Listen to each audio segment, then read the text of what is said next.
NFT, NFT, NFT। आप सबने ये न्यूज़ तो देखी ही होगी। 69.3 मिलियन डॉलर्स का बिका है एक डिजिटल आर्ट। जितना बढ़िया ये नंबर है उससे भी बढ़िया है इसके पीछे की टेक्नोलॉजी। तो देखते हैं क्या है NFT। हे गाइस, मेरा नाम है श्रेयस और आप देख रहे हैं SK टेक। आज हम डिस्कस करेंगे क्या है NFT और मैं आपको बताऊंगा इसके पीछे की पूरी स्टोरी। तो चलिए।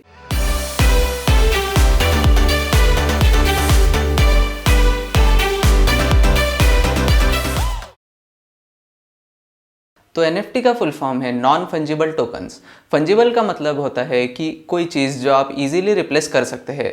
तो नॉन फंजिबल मतलब आप इजीली इसे रिप्लेस नहीं कर सकते या फिर आप इसकी फोर्जरी नहीं कर सकते। तो क्या है NFT? NFT एक सिंपल डिजिटल टोकन होता है जो रन करता है ब्लॉकचेन टेक्नोलॉजी के ऊपर, और NFT से आप कोई भी डिजिटल चीज़ खरीद या सेल कर सकते हैं। अभी ये technology mostly digital art, web domains और इन गेम आइटम्स मतलब गेम के स्किन्स, वेपन्स इसके लिए यूज़ कर रहे हैं।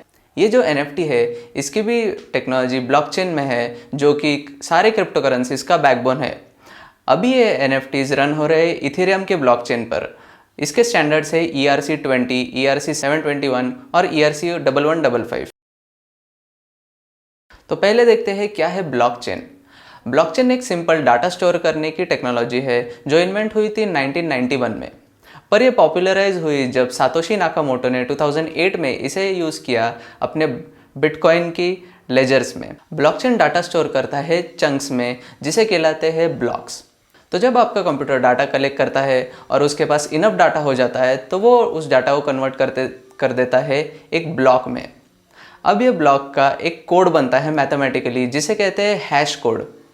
अब ये हैश कोड और अगले डाटा का ब्लॉक कनेक्ट हो जाता है मैथमेटिकली उस हैश कोड से।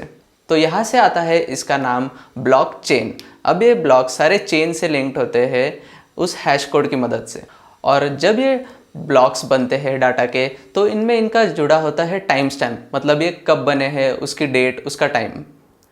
और ब्लॉकचेन की ये खास बात है कि जब ये ब्लॉक्स बनते हैं तब ये होते हैं इम्यूटेबल, मतलब इन्हें चेंज नहीं कर सकते या फिर इन्हें एडिट नहीं कर सकते।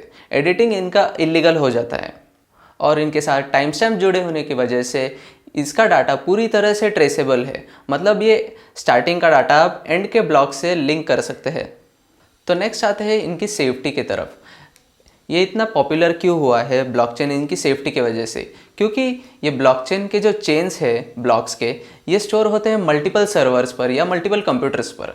तो अगर इन्हें हैकर कोई चेंज करना चाहता है तो इन सब कॉपीज़ को चेंज करना पड़ता है, और अगर चेन के एक ब्लॉक को चेंज करे तो इसका हैश कोड चेंज हो जाता है, और फिर कंप्यूटर को पता चल जाता है कि चेन की इस ब्लॉक में कुछ गड़बड़ है, और ये अलग कॉपीज़ को कंपेयर करके देखता है कि क्या चेंजेस हुए हैं, और ये इसे ऑटोमेटिकली रिपेयर भी कर देता है। अब कोई हैकर को इसे अगर चेंज करना हो या हैक करना हो तो उस हैकर को पूरे कॉपीज़ में से 51% कॉपीज़ को चेंज करना पड़ता है, मतलब कि मेजॉरिटी कॉपीज़ उस अलग चेंज हुए डाटा को रिप्रेजेंट करती है, और फिर वो ओरिजिनल डाटा चेंज हो सकता है। पर ये बहुत ही मुश्किल है क्योंकि इसकी कॉपीज़ मल्टीपल्स होती है, मतलब थाउजेंड्स में या लैक्स में भी हो सकती है कई केसेस में। अब आते हैं बिटकॉइन की तरफ। 2008 में सातोशी नाकामोटो ने बिटकॉइन इन्वेंट किया था, और उसके ट्रांजैक्शंस का डाटा स्टोर करने के लिए उन्होंने यूज़ की ब्लॉकचेन टेक्नोलॉजी। ब्लॉकचेन तो आपको पता है कि मल्टीपल सर्वर्स पर स्टोर होती है, पर सातोशी नाकामोटो ने इसको और एक स्टेप फर्दर ले लिया, और जो स्टोर करने के लोकेशंस है वो करती है डिसेंट्रलाइज्ड, मतलब कि इनके सर्वर्स के लोकेशन आपको बिल्कुल भी नहीं पता होंगे। ये कई थाउजेंड्स या मल्टीपल लैक्स में है, और ये पूरे दुनिया में फैले हुए हैं, और इन सर्वर्स को कहलाते हैं नोड्स।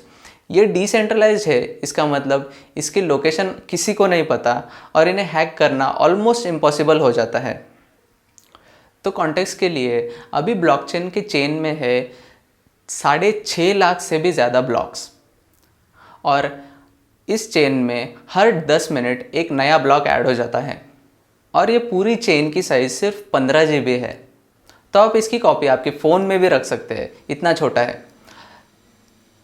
तो अगर आपको हैक करना हो तो आपके पास सिर्फ 10 मिनट है, और वो भी 51% कॉपीज़ को चेंज करने के लिए। तो बेस्ट ऑफ लक। तो अब आते हैं फिर से NFT में। NFT एक सिंपल डिजिटल सर्टिफिकेट होता है जो आपके आर्ट का या डिजिटल कोई भी चीज़ का ऑथेंटिसिटी प्रूव कर सकता है। पर ये सिर्फ डिजिटल आइटम्स के लिए ही अप्लाई होता है फ़िलहाल के लिए। मतलब कि डिजिटल आर्ट, आपके डिजिटल स्किन्स, पेंटिंग्स और वेब डोमेन नेम्स इत्यादि। जब ये NFT टोकन बनता है उसमें जुड़ी होती है वो आपकी डिजिटल आर्ट फाइल या फिर जो भी आप चीज़ सेल कर रहे हैं उसके साथ आर्टिस्ट का नाम, उसकी डिजिटल सिग्नेचर और आपके सारे ट्रांजैक्शंस की डेटा।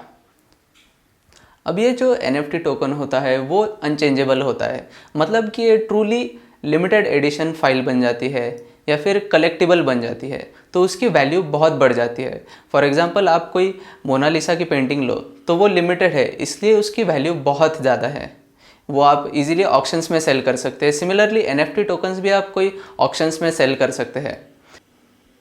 तो ये NFT के टोकन्स मोस्टली ओपन ऑक्शंस में सेल होते हैं, जैसे साइट्स पर ओपन सी, रैरिबल और नॉन ओरिजिन पे। तो अब देखते हैं थोड़ी NFT की हिस्ट्री। तो लेट 2017 में जो पहला प्रोग्राम या फिर गेम कहला सकते हैं जिसने NFT को यूज़ किया था वो था क्रिप्टोकिटीज़ नाम का गेम। तो क्रिप्टोकिटीज़ एक सिंपल गेम था जिसमें आप डिजिटल कैट्स कलेक्ट कर सकते थे और उन्हें इंटरब्रीड कर सकते थे और जो नए कैट्स पैदा होते थे उन्हें आप सेल कर सकते थे फिर से NFT की तरह। तो ये एक सिंपल गेम था जिसका बबल बहुत ही छोटा था, कुछ दिनों के लिए रहा, 1 महीने के लिए, और वो बस्ट हो गया। तो ये था NFT का एक छोटा सा ब्रीफ। पर आप और इसे पढ़ना चाहते हैं तो मैं कुछ आर्टिकल्स की लिंक डिस्क्रिप्शन में दे दूंगा। तो वीडियो देखने के लिए थैंक यू और मुझे फॉलो कीजिए सब सोशल मीडिया प्लेटफॉर्म्स पे, सारे लिंक डिस्क्रिप्शन में है। और वीडियो पसंद आया तो लाइक कीजिए और सब्सक्राइब कीजिए।